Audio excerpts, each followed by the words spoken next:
परभणीत पुण्यश्लोक अहिल्यादेवी होळकर यांच्या पुतळ्याच्या जागेचा वाद चांगलाच पेटला आहे। यंदाचे वर्ष हे अहिल्यादेवी होळकर यांचे 300वे जन्मशताब्दी वर्ष आहे। परभणी शहरांमध्ये अहिल्यादेवी होळकर यांचा पुतळा व्हावा यासाठी 2022 मध्ये परभणी शहर महानगरपालिकेच्या सर्वसाधारण सभेत ठराव घेऊन जागा निश्चित करण्यात आली, पण ती जागा अद्यापही पुतळ्यासाठी देण्यात न आल्याने धनगर समाज बांधव आक्रमक झाले आहेत। त्यातच आता या जागेच्या मुद्द्यावर राजकारण सुरू झालंय। सत्ताधारी आणि विरोधकांमध्ये आरोप प्रत्यारोप होत आहेत। सत्ताधारी भाजपच या पुतळ्याच्या जागेचे राजकारण करत आहे। भाजपचाच एक पदाधिकारी स्मारकातील पुतळ्यासाठी जागा मागतो आणि दुसरा पदाधिकारी जागा देऊ देत नाही, असा आरोप ठाकरे सेनेचे खासदार संजय जाधव यांनी केलाय। तर पुतळ्याच्या जागेचा विषय हा काही मोठा विषय नाही, पण विरोधक त्याच्या आडून राजकारण करण्याचा प्रयत्न करत आहेत, असा प्रतिहल्ला भाजप आमदार आणि जिल्ह्याच्या पालकमंत्री मेघना बोर्डीकर यांनी केलाय। तिसरीकडे धनगर समाज बांधव हे जिल्हाधिकारी कार्यालयासमोर पुतळ्याच्या जागेसाठी धरणे आंदोलनाला बसले आहेत। एकंदरीतच या 2 दिवसांवर अहिल्यादेवी होळकर यांचा त्रिशताब्दी जन्मोत्सव सोहळा संपन्न होणार आहे। मात्र परभणी शहरात अहिल्यादेवी होळकर यांच्या पुतळ्याच्या जागेवरून चांगलेच वादंग पेटले आहे। आता मुख्यमंत्री देवेंद्र फडणवीस हे उद्या परभणी दौऱ्यावर आहेत, त्यामुळे हा प्रश्न आणखीन किती गंभीर होतो हे पाहावे लागणार आहे।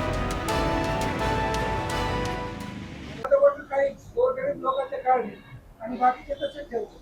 परत अहिल्यादेवी होळकर पुतळ्याची जागा आहे ना, स्टेडियम राहायचा रस्ता आहे, तिथे काम सुरू झाले, तर आपण तिथे काय केलं?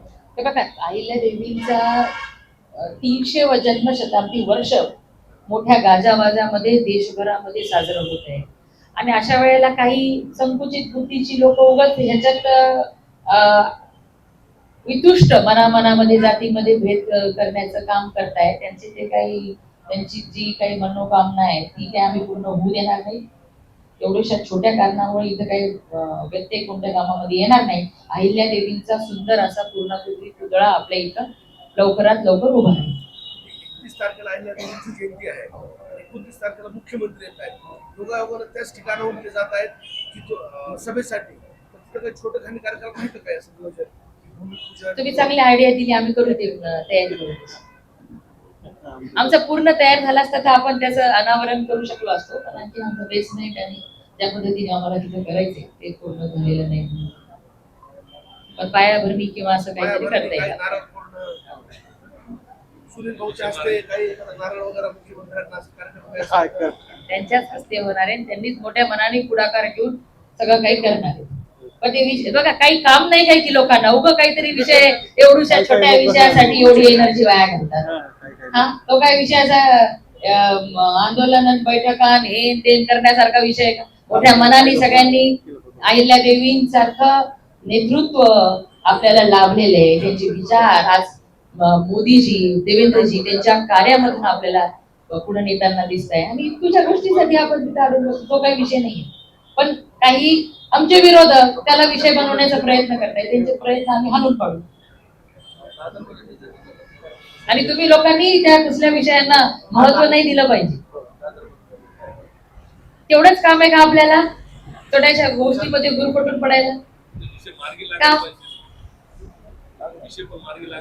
मार्गी लागलेला विषय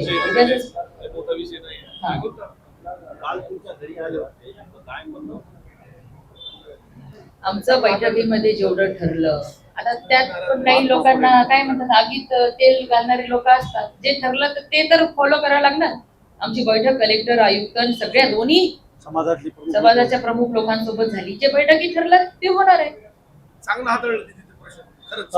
आणि काही म्हणजे याच्यामध्ये दोन्ही समाजामध्ये काहीच ते निर्माण न होता अत्यंत चांगल्या पद्धतीने बैठक घेऊन दिदी नाही केली। पत्रकार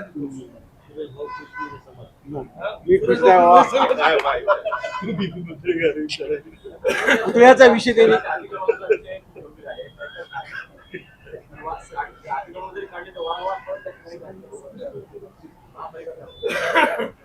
आपण अतिक्रमणचं सुरू केलं होतं, पण आता ते पावसाळा झाल्यानंतरच आपल्याला करता येईल। काही ठिकाणचं झालं होतं, पण त्यांना पर्याय परवा 29 तारखेला राज्याचे मुख्यमंत्री माननीय आमदार श्री देवेंद्रजी फडणवीस साहेब परभणीच्या दौऱ्यावर आहे. त्या अनुषंगानं परभणीतल्या काही समस्याच्या संदर्भाने देखील आम्ही त्या ठिकाणी मुख्यमंत्री महोदयाला भेटणार आहोत. विशेषतः शेतकऱ्याच्या पीक विम्याचा विषय महत्त्वाचा आहे.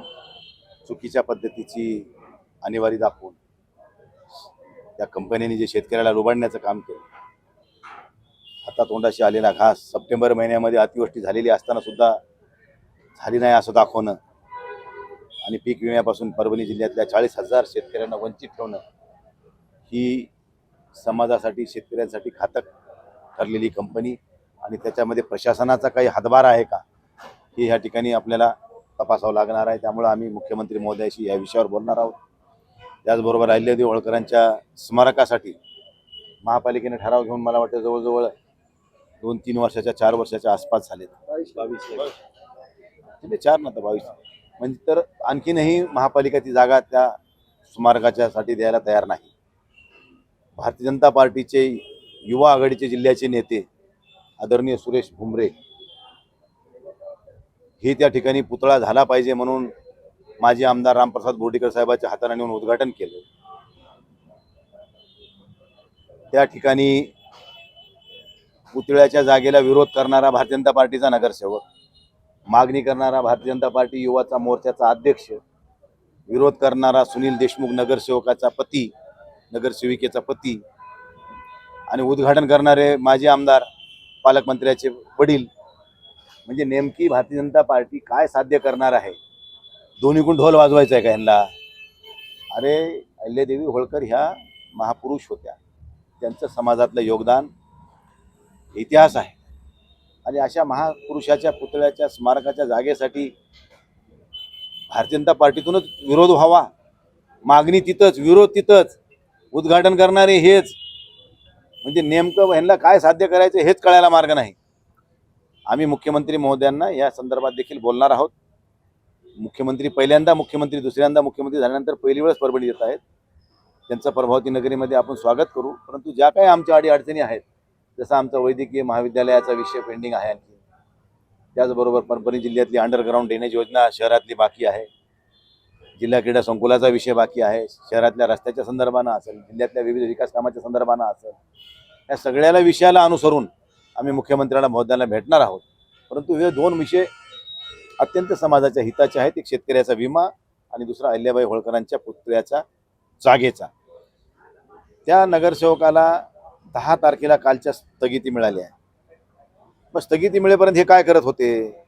4 वर्षापासून हे पुतळा समिती जागा मागते आहे. आणखी समिती ऑथोराईज झालेली नाही आहे. कोणी म्हणत असेल मी कागदावर लिहून देऊन मी समितीचा अध्यक्ष आहे, तर हे त्यांचा गोड गैरसमज आहे. पुतळ्याची अधिकृत आणखीन समिती झालेली नाही. त्यामुळे ज्यावेळेस होईल तेव्हा सगळ्या समाजातल्या लोकांना सोबत घेऊन होईल आणि त्यावेळेस ती अधिकृत मानल्या जाईल.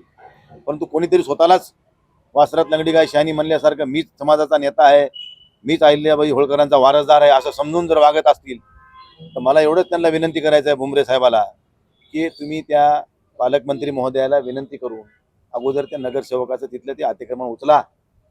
एखाद्या महापुरुषाच्या पुतळ्याची उभारणी करत असताना तुम्हाला ती टपरी तिथं कशाला पाहिजे आणि महापालिका त्यांचे एवढे लाल चोमळ कशासाठी करते आहे? तिथं ज्या अर्थी त्या संकुलामध्ये दुकानं आहेत त्या अर्थी त्या ठिकाणी त्या लोकांना राहायला जायला रस्ता बी हवा आहे. आम्हाला रस्त्यावर जागा देऊ नका, कोणाच्या घरासमोर कोणाच्या दुकानासमोर जागा देऊ नका. ठरावामध्ये स्पष्ट नमूद केलेलं आहे, 22 मध्ये झालेला ठराव आहे. त्या ठरावामध्ये स्टेडियममध्ये जाणाऱ्या मुख्य रस्त्याच्या उजव्या बाजूची जागा, मग तुम्ही इतके दिवस तर काढून टाकायला पाहिजे होती. परंतु भारतीय जनता पार्टीचे नेतेच ह्या सगळ्या प्रकरणाला वेगळं वळण द्यायचा प्रयत्न करतात की काय, असं मला ह्या सगळ्या परिस्थितीतून दिसते. कारण मागणी करणारे भाजपचेच, विरोध करणारे भाजपचेच, दिली पाहिजे म्हणणारे भाजपचेच नेते, विरोध करणारे, उद्घाटन करणारे भाजपचेच. मग आता झुकलं कुठं घोडं? आम्ही जर मध्ये हस्तक्षेप केला असता तर मग आम्ही राजकारण केलं असं झालं असतं. पण आम्ही म्हणलं जिथं समाजाच्या हिताचा विषय व्हायला लागलाय तिथं आपण थोडं बाजूला राहायला पाहिजे. आपल्याला बोलिलं नाही बोलिलं मान पान ते आता जिंतूरचे माजी आमदार बोर्डीकर साहेब त्यांनी परभणीत येऊन अहिल्यादेवी होळकरांच्या स्मारकाच्या पुतळ्याचं उद्घाटनाचं भूमिपूजन करावं आणि आम्ही घरी बसावं. जिथं आमचा जन्म झाला, जिथं आम्ही आयुष्यभर इथं लोकांशी रडतोय. जिंतूरमध्ये काही केलं असं तर काही वाटलं नसतं, पण परभणीत येऊन करावं म्हणजे सरळ सरळ ह्याच्यामध्ये राजकारण दिसते. मग राजकारण दिसते तर आता राजकारण संपवावी ना तुम्ही, आता निपटाने. तुम्हीच विरोध करायले, तुम्हीच घर सपोर्ट करायले. एकदा पालकमंत्र्यांनी ही नैतिक जबाबदारी स्वीकारून हे विषय हाताळला पाहिजे. आणि क्षुल्लक गोष्ट आहे, पालकमंत्र्यांना असं सहज म्हणून गेल्या क्षुल्लक. आता अहिल्यादेवी होळकरांच्या स्मारकाच्या जागेचा विषय आणि अक्षुल्लक आहे का? पालकमंत्र्याला जर ह्याचं एवढं गांभीर्य नसेल तर त्यांनी त्याच्या बाबतीमध्ये जरा अभ्यास करावा असं मला वाटतं. मी आपल्याला या ठिकाणी आपल्या माध्यमातून पालकमंत्र्याला विनंती करतो की पालकमंत्री महोदयांनी तात्काळ त्या ठिकाणचं तुमच्या लाडक्या नगरसेवकाचं अतिक्रमण काढून घ्यावं आणि कोणालाही त्रास होणार नाही. आणि जागा किती द्यावी हे काही त्याच्यामध्ये नमूद केलेलं नाहीये. त्यामुळे 3 गुंठे जागा तुम्हाला मागितली कोणी, व एखाद्या व्यक्तीला तुम्ही पुढी करून मागणी केली असेल तर ते तुमचा विषय असू शकते. पण परभणीकरांचा विषय त्या ठिकाणी स्मारकाला जागा जेवढी शिल्लक आहे दुसऱ्याला त्रास न होता तेवढी आपल्याला मिळाली पाहिजे. ही भूमिका मुख्य सगळ्या परभणीकरांची आहे. एवढं मला आपल्याला या निमित्तानं सुचवायचं.